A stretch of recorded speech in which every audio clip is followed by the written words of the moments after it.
Apple reportedly coming out with 3 new iPhone models, all based on the iPhone X.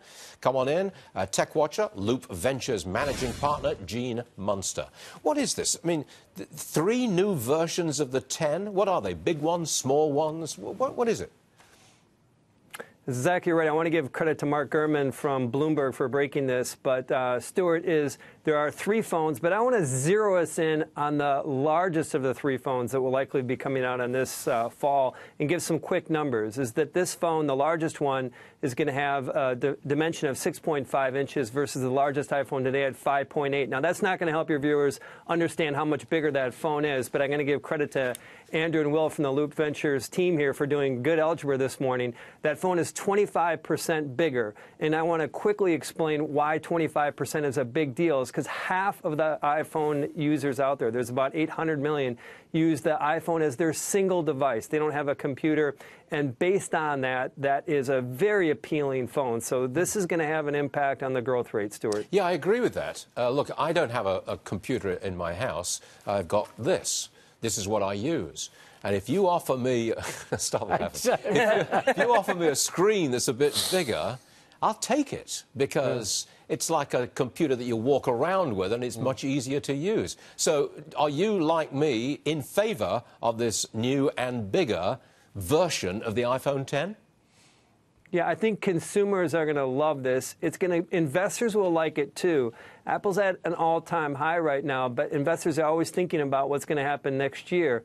And the big bear story on Apple's shares was that there's not going to be a follow-through in growth in calendar 19. And I think that, yes, consumers will like this, but investors will like what it's going to do to the street estimates for calendar 19. Okay, how does it stack up to the Samsung Galaxy S9? They came out with this just a couple of days ago. That's their new top-of-the-line smartphone. Stack them up for me, please. The X and the new versions of the X versus the Galaxy S9.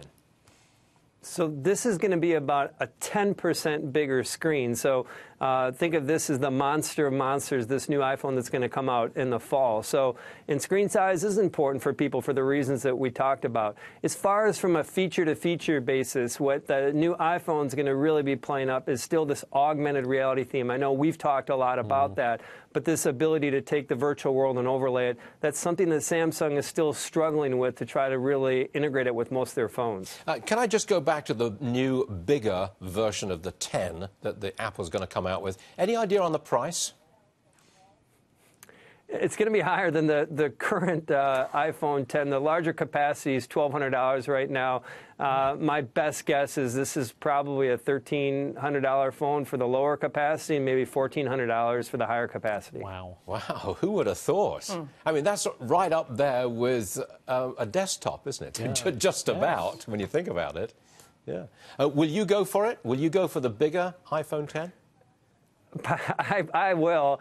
Probably not the right person to ask, because I'll usually try to stay pretty current with Apple's products. But I think what you're going to see is areas like China, for example, is stabilized for Apple. I think that market in particular, which is 15% of Apple's sales, you're going to see a spike in demand for this larger form factor. And Tim Cook is doing very well in China. He's over there a lot, I understand. All right, Gene, thanks for joining us, sir. Appreciate it. Good information. We'll take it. Thank you. Yes, sir.